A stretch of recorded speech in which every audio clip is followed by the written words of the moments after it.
What if I were to tell you a few spiritual habits you could do that could completely transform your faith?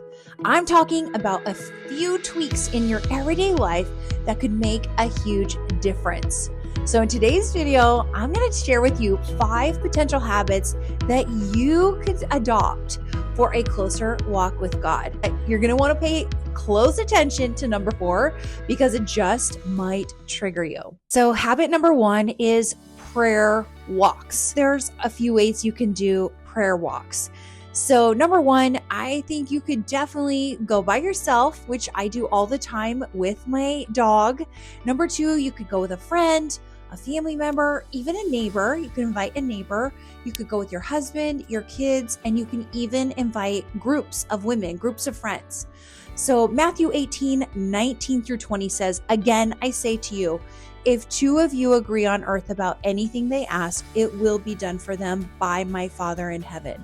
For where 2 or 3 are gathered in my name, there am I among them." It's truly up to you. However you want to do it, you can do prayer walks by yourself with groups of people. You can do a prayer journal. It's your choice. You can do one or you can do them all.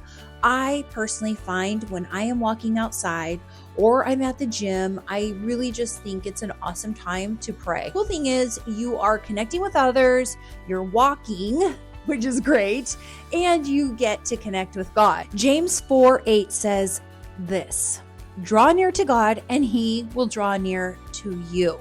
Honestly, who doesn't like spending time with special people? Who doesn't want to spend time with your husband, your children, a girlfriend? Honestly, it's a super good excuse to get together with people. Let me know in the comment section below if you've ever done this before or if you're thinking about starting. So habit number 2 is create a prayer board or start a prayer journal. So this is a super powerful way for being creative and spending time with God. It's a great way to come back later, a week, a month, a year, it doesn't matter, and see what God has done in your life. I flippin' love it. And honestly, it doesn't have to cost a lot. You can get a notebook from the Dollar Tree and do a prayer journal. You can get a poster board from the Dollar Tree and a couple supplies, and you are totally on your way. Super easy, super affordable, but it's such a meaningful and impactful way to get closer to God. I have been doing prayer journaling off and on for years, and I love it. It's taught me so much. I just had a prayer board party and I made a prayer board myself and I created a video. I will link it up here and in the description box below so you can watch it. I think you'll love it.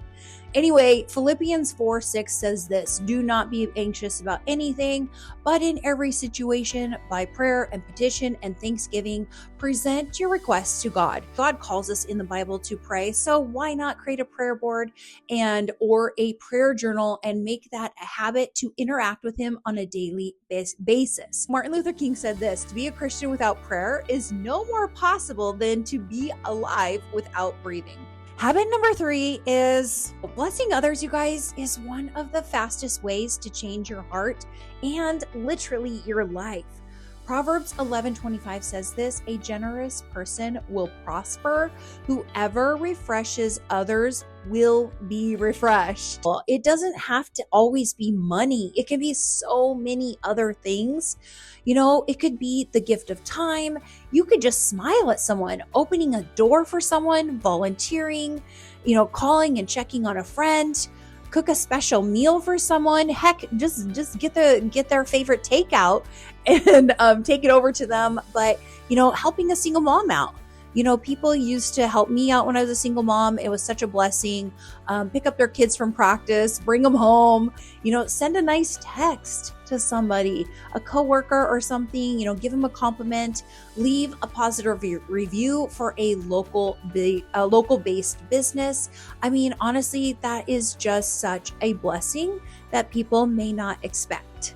Thoughtful gestures go a long, long way. Before you know it, if you do some blessings and nice gestures, you're going to start looking more and more like Jesus every day, isn't that the goal? That's what we're supposed to do anyway. Leave a comment in the comment section below. Have you ever blessed someone? Have you ever helped someone in need that really needed it? And how did it make you feel? Winston Churchill once said this, "We make a living by what we get, but we make a life by what we give. Leave a comment down below. What are some ways that you could bless someone today?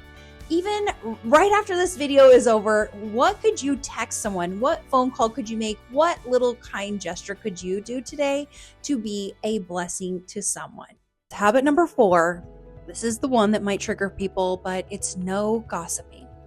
So gossip is a real struggle for me, for tons of people. I mean, it's just, I get it. It's hard, especially for us women. We are very complex creatures, are we not, ladies?